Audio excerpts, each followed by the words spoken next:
La Russie a récemment annoncé avoir testé un missile à propulsion nucléaire quelques jours avant de promouvoir un sous-marin à capacité nucléaire. En réponse, Donald Trump a ordonné la reprise des essais d'armes nucléaires aux États-Unis. Mais alors, qu'est-ce que tout cela veut dire? Y a-t-il un risque de guerre nucléaire? Spoiler, non, en tout cas pas aujourd'hui, mais tout de même, c'est des éléments qui sont importants à analyser et à expliquer. Et oui, j'ai dit le mot nucléaire environ 50 fois dans cette introduction, et c'est pas fini. Salut, c'est Hugo, j'espère que vous allez bien, et c'est donc le sujet à la une de ces actualités du jour. On va faire un point factuel à tête reposée sur le sujet. Le 26 octobre, le président russe Vladimir Poutine a annoncé que la Russie avait testé donc un missile à propulsion nucléaire. Il s'appelle le Bourevestnik, qui veut dire littéralement l'oiseau de tempête, en tout cas qu'on sait bien prononcer. Selon lui, il s'agirait d'une arme, je cite, unique au monde, capable d'échapper à tous les systèmes de défense. Alors en pratique, il s'agirait d'un missile de croisière doté d'un réacteur nucléaire miniature, capable de voler pendant des heures et de parcourir jusqu'à 14 000 km, ce qui est assez pour atteindre en fait n'importe quelle grande ville américaine depuis la Russie. Il pourrait aussi manœuvrer pour contourner certains systèmes antimissiles. Alors attention, c'est important de préciser déjà que là c'est une communication qui vient de Vladimir Poutine, c'est donc un enjeu de communication et de propagande. Et d'un point de vue maintenant plus technique, il faut comprendre que ce missile, c'est pas une bombe nucléaire en soi, en fait c'est un missile propulsé par un réacteur nucléaire et qui est capable de transporter lui-même une ogive nucléaire. Et une ogive, c'est donc la partie d'une arme nucléaire qui contient l'explosif et qui provoque la destruction lors d'un déclenchement. Alors dans les faits, certains spécialistes doutent de la réelle efficacité de ce missile. Selon eux, c'est avant tout en fait une arme psychologique, un moyen pour Poutine d'impressionner ses adversaires, de rassurer ses alliés et de montrer à la population russe que son pays reste une grande puissance militaire. Mais la raison pour laquelle on en parle, c'est que c'est pas la seule annonce qu'a fait Vladimir Poutine. Il a aussi présenté une autre arme. Il s'agit cette fois-ci de Poséidon, un torpille sous-marin à propulsion nucléaire qui est censé être impossible, en tout cas en théorie, à intercepter. D'après la Russie, elle pourrait plonger à plus d'1 kilomètre de profondeur, se déplacer à plus de 100 km/h et transporter une ogive nucléaire de 100 mégatonnes, de quoi provoquer un tsunami capable de submerger des villes entières comme Londres ou encore New York. Alors là aussi, attention, beaucoup de vigilance à avoir. C'est difficile de savoir si cette arme elle est réellement opérationnelle ou alors c'est simplement une forme de démonstration de force par la communication. En tout cas, le message de la Russie est clair. La Russie veut rappeler qu'elle reste une superpuissance nucléaire. À noter, c'est un élément important, que Vladimir Poutine s'est retiré fin octobre d'un traité avec les États-Unis qui limitait la production de plutonium. Le plutonium, c'est une matière radioactive utilisée pour fabriquer des armes nucléaires. Et ce traité, il avait été signé en 2000, il a été amendé ensuite en 2010. Il visait en fait à réduire les stocks de plutonium des États-Unis et de la Russie afin d'éviter une prolifération excessive d'armes nucléaires. En réalité, en 2016, Poutine avait déjà ordonné la suspension de la participation de la Russie à ce contrat. Mais donc, eh bien, là, c'est une forme de dénonciation formelle, une nouvelle qui montre en quelque sorte eh bien, le positionnement de la Russie. Bon, mais dans toute cette histoire, il n'y a pas que Vladimir Poutine, il y a aussi Donald Trump. Donald Trump qui a annoncé la semaine dernière reprendre les essais nucléaires aux États-Unis.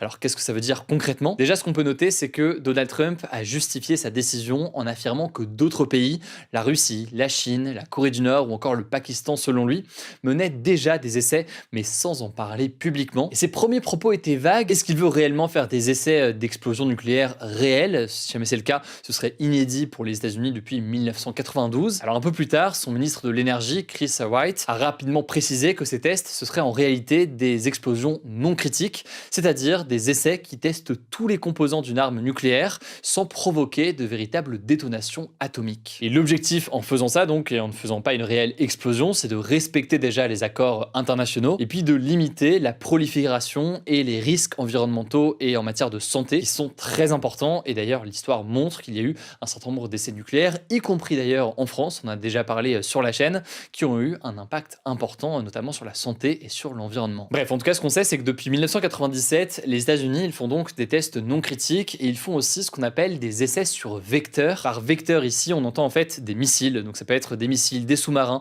ou des avions capables de transporter une arme nucléaire, mais sans déclencher donc l'explosion atomique elle-même. On teste bien donc en quelque sorte ceux qui les transportent. Et ces essais, ils sont légaux et ils ne violent pas les traités donc sur les essais nucléaires. En fait, depuis l'instauration de ce moratoire et donc de ces traités, il y a seulement certains pays qui ont réalisé de véritables explosions. C'est le cas de la Corée du Nord avec 6 6 essais entre 2006 et 2017. On peut aussi parler de l'Inde ou encore du Pakistan en 1998. Mais donc ce qui est sûr, c'est qu'au-delà de la question donc de cette légalité et de ce respect des traités, ces annonces, elles s'inscrivent dans un contexte où la course à l'armement, et plus précisément ici, la course à l'armement nucléaire, reste un sujet extrêmement surveillé. Alors pour autant, faut-il craindre réellement une guerre nucléaire? En fait, ce qu'il faut surtout comprendre, c'est qu'aujourd'hui, alors oui, il y a des actes avec des essais qui sont menés, mais c'est surtout une guerre de communication. Une guerre de communication menée donc par plusieurs pays. On peut penser donc ici à la Russie, c'est l'un des deux pays qu'on analyse aujourd'hui. Depuis l'invasion massive de l'Ukraine par la Russie en 2022, Poutine agite régulièrement la menace atomique pour impressionner l'Occident et pour montrer la puissance de la Russie. Et ces annonces, elles relèvent surtout d'un effet psychologique et d'une volonté donc de démonstration de force. De leur côté, les États-Unis, ils modernisent leur arsenal et ils effectuent des tests là aussi pour tenter de maintenir leur crédibilité et leur dissuasion, le tout sans violer donc les traités. Ce qui est sûr en tout cas aujourd'hui, c'est que l'équilibre mondial, il repose sur cette dissuasion-là. La peur mutuelle d'une destruction totale continue à limiter le risque d'un affrontement nucléaire direct. Pour autant, la situation reste fragile et toute erreur de calcul ou mauvaise interprétation peut vraiment créer des tensions, et c'est ce qu'on avait observé d'ailleurs pendant la guerre froide avec cette crainte de déclenchement à terme d'une guerre nucléaire. En tout cas, je me permets de vous en parler ici puisque elle est sortie hier. On a sorti hier notre bande dessinée Hugo Décrypte en Russie qui raconte notamment cette question de l'arme nucléaire, entre autres. C'est l'un des sujets qui est abordé. Je vous en ai beaucoup parlé ces derniers jours, mais elle est donc disponible depuis hier. Je suis très content de vos retours.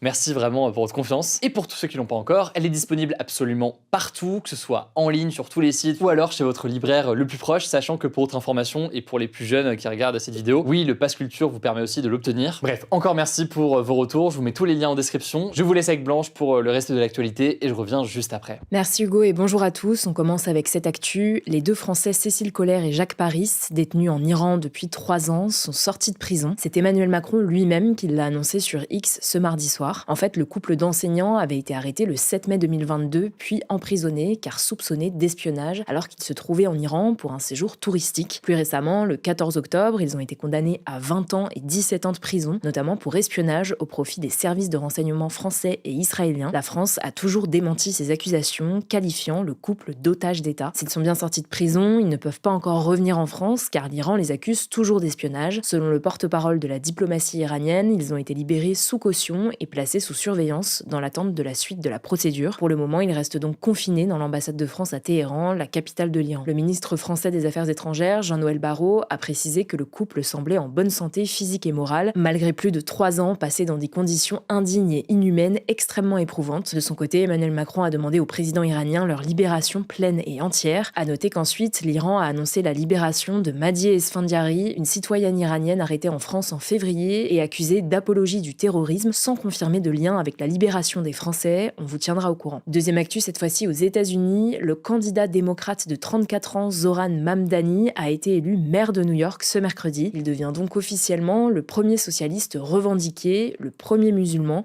et le plus jeune maire à être élu à New York. Dans son discours de victoire, Zohran Mamdani a déclaré que son élection, je cite, marquait la victoire de l'espoir sur la tyrannie et montrait à une nation trahie par Donald Trump comment le vaincre. Né en Ouganda dans une famille d'origine indienne, Zohran Mamdani s'affiche en totale opposition au président républicain Donald Trump. Les deux principaux objectifs de sa campagne, réduire le coût de la vie et taxer les plus riches. Plus précisément, il souhaite rendre les bus new-yorkais gratuits, tout comme les services de garde d'enfants, renforcer la protection contre les expulsions locatives abusives et geler les loyers des appartements de la ville. À plusieurs reprises, Donald Trump a qualifié le nouveau maire de New York de communiste sans expérience et menacé ce lundi de réduire au minimum requis les subventions de la ville si Zohran Mamdani venait à être élu. Il a même parlé, je cite, d'un désastre économique et social complet et total si Mamdani remporte les élections. Troisième actu, TikTok est visé par une enquête de la justice française sur son algorithme qui serait susceptible de pousser les plus vulnérables, notamment les mineurs, vers le suicide. L'enquête a été ouverte par le parquet de Paris à la suite d'un signalement du député PS Arthur Delaporte qui soulignait la facilité d'accès des mineurs à la plateforme. Concrètement, l'algorithme du réseau social est accusé de plusieurs infractions, parmi lesquelles la propagande en faveur de produits, objets ou méthodes permettant de se donner la mort. Si l'enquête aboutit à des condamnations, les personnes reconnues coupables risquent plusieurs années de prison et des amendes. En réalité, ça fait plusieurs semaines que TikTok est dans le viseur des autorités.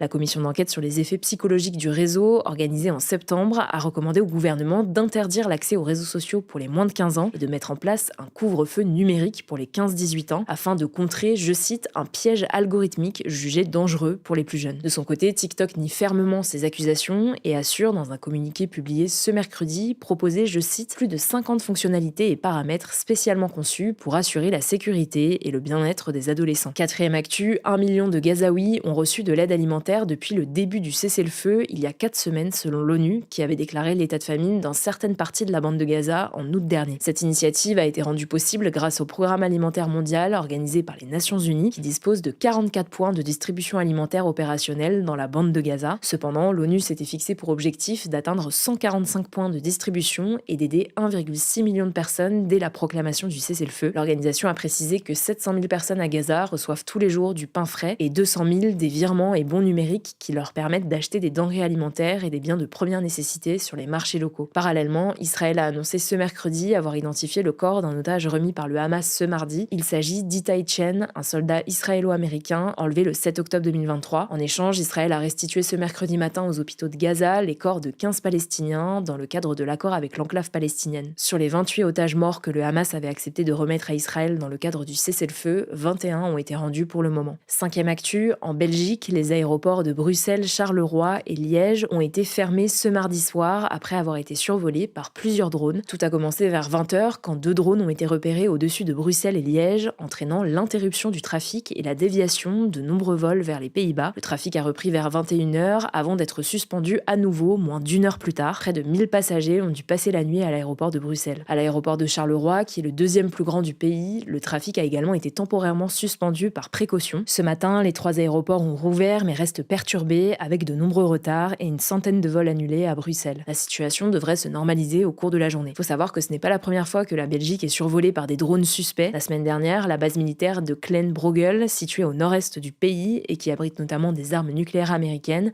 a été survolée au moins 4 fois. Le ministre de la Défense, Theo Franken, a refusé d'accuser la Russie comme responsable de ces incidents. Selon lui, il s'agit d'une opération coordonnée menée par des professionnels pour semer la panique et déstabiliser la Belgique. Sixième actu, à Paris, le magasin Shein vient d'ouvrir ce mercredi son premier magasin physique au sein du BHV, un grand magasin. Une file d'attente d'une centaine de clients s'est créée ce matin et des bousculades ont même eu lieu au moment d'y entrer. Des militants écologistes se sont également réunis devant pour dénoncer l'ouverture de cet espace de 1200 m² dédié aux géants chinois de l'ultra fast fashion. D'ailleurs, cette ouverture, elle intervient après la découverte de poupées sexuelles à caractère pédocriminel vendues sur la plateforme. Une enquête confiée à l'Office des mineurs a notamment été ouverte ce mercredi. Et d'ailleurs, sur demande du Premier ministre Sébastien Lecornu, le gouvernement a engagé ce mercredi une procédure de suspension de la plateforme Shein en France. On verra ce qu'il en est. Pour revenir à cette ouverture au BHV, face à l'arrivée de Shein dans le grand magasin, plusieurs marques ont annoncé quitter le BHV. Après le départ de la marque de cosmétiques M et celui de Disney qui annule son pop-up de Noël, c'est au tour de la marque de vêtements Agnès B de fermer définitivement son stand du BHV. La créatrice de mode et fondatrice d'Agnès B a notamment déclaré sur France Info, je cite, être archi contre cette fast fashion qui est pire que tout. On était sur place ce matin, n'hésitez pas à aller voir sur nos comptes Instagram et TikTok. Et enfin, dernière actu, la hausse des températures mondiales devrait atteindre entre plus 2,3 et plus 2,5 degrés par rapport au niveau pré-industriel d'ici 2100. C'est ce qu'a indiqué ce mardi le programme des Nations Unies pour l'environnement. Selon le rapport, même si tous les pays respectent leurs engagements climatiques actuels, le monde dépassera prochainement l'objectif de plus 1,5 degré défini par l'accord de Paris. Lors de la COP21 en 2015, 196 pays s'étaient engagés à limiter le réchauffement à plus 2 degrés par rapport à 1850 en faisant tout leur possible pour rester sous plus 1,5 degré. À noter que les projections de cette année sont légèrement meilleures que celles de l'an dernier qui tablait sur une hausse de plus 2,6 à plus 2,8. Ce n'est donc pas suffisant, mais selon l'ONU, il est encore possible d'agir. De nouveaux accords pourraient être discutés lors de la COP30 qui se tiendra du 10 au 21 novembre à Belém au Brésil. On aura l'occasion d'en reparler. Merci beaucoup Blanche. Alors je vous le disais, pour commander Hugo Décrypte en Russie, c'est désormais disponible. Je vous mets tous les liens directement en description. Merci encore pour tous vos retours, je suis très content. Prenez soin de vous, prenez soin de nos proches et puis on se dit à demain pour une nouvelle vidéo.